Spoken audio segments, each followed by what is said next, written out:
Nakushukuru sana Mheshimiwa Naibu Spika kwa kuweza kunipatia nami fursa kuweza kuchangia. Leo nitachangia kwa ustaarabu sana, naumwa kichwa lakini nitajitahidi. Kwanza kabisa nianze kwa kweli kwa kumpongeza Mama Samia kwa jinsi ambavyo ameonyesha hata kwenye wizara hii muhimu sana. Huko nyuma ilikuwa haitengui fedha hivyo, lakini tunaona trend ya kuweza kuboresha wizara hii muhimu sana ya mambo ya ndani, na mimi nimekuwa ni msemaji mzuri sana. Kwa nafuatilia kila item ambayo inaongezwa au kuboreshwa zaidi. Lakini pia niwapongeze mawaziri na watendaji wote wa wizara hii kwa sababu ya muda tunatambua umuhimu wenu sana katika taifa letu. Mheshimiwa Naibu Spika, nitaanza kwanza kwa kuchangia kwa kuomba tunapokuwa tunapitisha hapa, basi serikali ihakikishe kwamba inapeleka fedha kwa wakati. Na hata kamati imeainisha hapa kwamba kuna majeshi mengine ambayo yanacheleweshwa, hasa zimamoto na magereza. Tunaomba sana muweze kuhakikisha kwamba fedha zinaenda kwa wakati kutekeleza yale ambayo yamepangiwa. Mheshimiwa Naibu Spika, nianze na zimamoto kwa ujumla na baadaye nitaenda kule Tarime. Tumekuwa kwa kweli tunajua kazi yao kubwa sana. Tunajua nchi yetu imeendelea sasa hivi. Uwekezaji mkubwa wa majengo makubwa ambapo wanahitaji kuwa na ofisi na magari. Mmetaja hapa mmeleta magari, lakini bado unaona kama hata kizi kwa kote. Kwa hiyo tuendelee kuwekeza kisha tuna magari ya kisasa ambapo tunapata majanga watu hao waweze kwenda kuokoa on time. Tofauti unakuta unapata majanga ya moto mpaka jengo linateketea lote bila kupata msaada wowote ule. Na nikijielekeza kule kwetu Tarime, jeshi la zimamoto wilaya Tarime yani jeshi la zimamoto ambalo liko base Tarime linahudumia Rorya na Tarime, lakini hawana ofisi kabisa. Mheshimiwa Waziri, pale walipo wamepewa tu ofisi ya muda na halmashauri ya wilaya na wameshapewa demand notes ya kuweza kuondoka mwezi wa 7. Kwa hiyo hawana ofisi. Wameshaita maombi mara kadhaa pamoja na mchoro. Wana eneo tayari kabisa na hati wanayo, eneo la square mita 798. Kwa hiyo naomba kabisa hao watu katika fedha ambazo mmezitenga, nimeona kwa mkoa wa Mara tunapata ofisi 2. Naomba Tarime iwe moja wapo, kizingatia inahudumia Rorya, lakini Tarime kwenyewe Sirari pamoja na kwenye Nyamwaga. Na sasa hivi tumewekeza kule, hata serikali imewekeza na sekta binafsi wamewekeza. Tuna jengo la kisasa la soko ambalo zaidi ya bilioni 9 mmejenga kule Tarime. Kuna mahoteli mengi ya kisasa. Kuna jengo la kanda maalum Tarime leo umetujengea zuri kabisa kule. Kwa hiyo tunahitaji gari la zimamoto la kisasa. Lilopo ni gari la lita 1000 tena ambalo limefanywa modification. Halina capacity kabisa. Halina fomu ya kuweza kuzima mafuta, moto wa mafuta. Halina fire hydrant. Tunaomba the modern one. Nimetangaza hapa. Na niombe katika yale magari 150 iende moja Tarime, lingine liende Rorya. Maana ni wilaya 2 ambazo zinahudumiwa na hao watu. Mheshimiwa Naibu Spika, nikienda sasa kwenye uhamiaji na nianze kwa taifa. Idara ya uhamiaji ni idara nyeti sana. Na hata mjadala leo hapa kwa kiwango kingine imetekwa na mambo haya ambao idara ya uhamiaji inahusika zaidi. Lakini hawana ofisi. Wana ofisi tu wamepanga hapa ya kitaifa. Hebu na wenyewe tuwajengee ofisi ambao ni nzuri kabisa, ambao kikaa kule atafanya vitu vyao na ataweka machinery zote zinazohusika. Lakini hata kule Tarime tumeshaongea mara kadhaa hapa. Hawana jengo. Idara ya uhamiaji kule Tarime. Na mnajua tuko mpakani. Jengo lilopo ni miundombinu ni mibovu sana, haikizi kabisa mahitaji ya idara ya uhamiaji. Lakini na wenyewe vile vile wana eneo, muweze kuwapatia fedha wajenge ofisi nzuri kabisa kama ambao mmejenga kufanya kwa jengo la jeshi la polisi, na wenyewe wawe na jengo nzuri kabisa pale, wako mpakani, waweze kufanya kazi kwa ufanisi zaidi. Lakini pia na wenyewe wanahitaji gari. Gari nao ni moja na libovu alioperate kabisa. Kwa sasa hivi ni kama wako crippled kabisa kule Tarime. Na mnajua tuko mpakani. Tunaomba sana muweze kutusaidia tuweze kupata gari. Mheshimiwa Naibu Spika, niende sasa kwenye jeshi la magereza.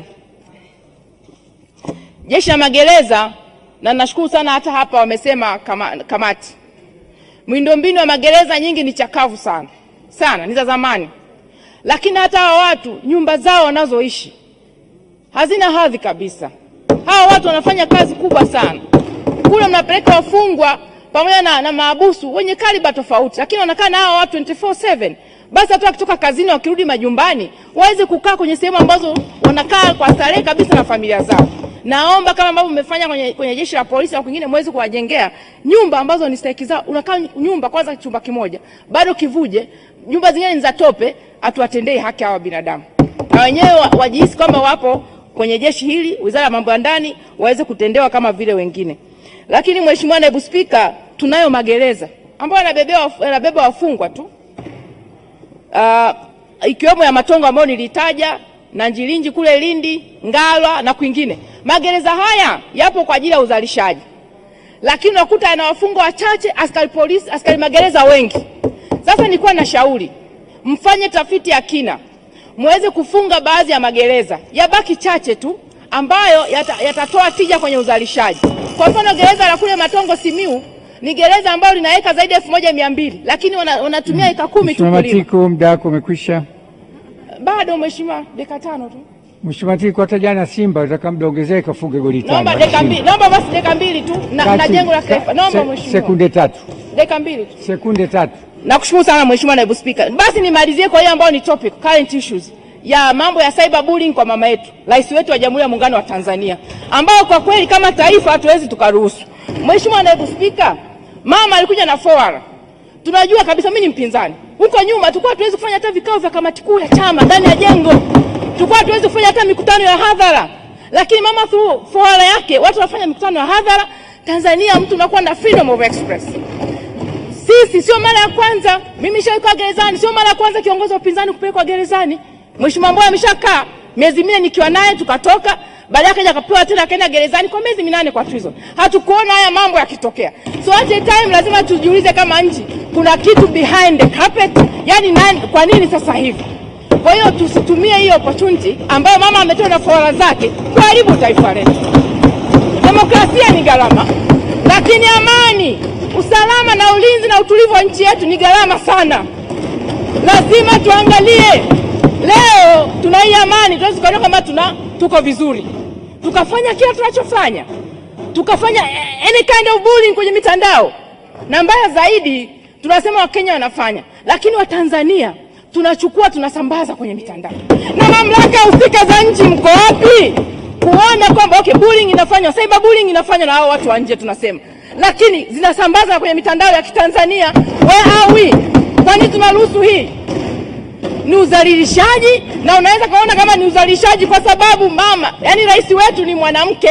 Nikafikiri kama angekuwa ni mwanamume, hizi cyberbullying ambazo zingeweza kufanyika. Lazima tukatae. Tukiendelea kujua kwamba sisi sote ni watoto wa mama Afrika Mashariki, mamlaka za nchi ya Tanzania na mamlaka za nchi jirani, ambapo sijaona nchi jirani mamlaka zake zikikondemu hili. Mshirikiane mambo ya ndani ya hapa, idara ya mawasiliano na kule Kenya, tuwakamate hawa wajenzi wakuu. Lakini kuna klipu zingine ukisikiliza Mheshimiwa Naibu Speaker, toneshi na Kiswahili ni Mtanzania. They are just hiding wale ambao wanatokea Kenya. They are pretending wanamdhalilisha mama. Msitweze utu wa mtu. Sio tu kwa rais. Mimi ni activist wa haki za binadamu. Siwezi kuruhusu kumtweza hata mtoto wa darasa la kwanza. Leave alone the president ambao ndo amebeba nembo ya taifa letu. Nakushukuru sana Mheshimiwa Naibu Speaker.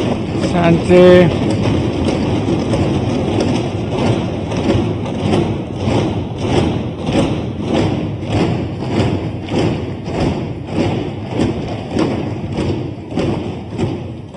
Mheshimiwa Matiko, na mamlaka hii imewekwa na Mwenyezi Mungu.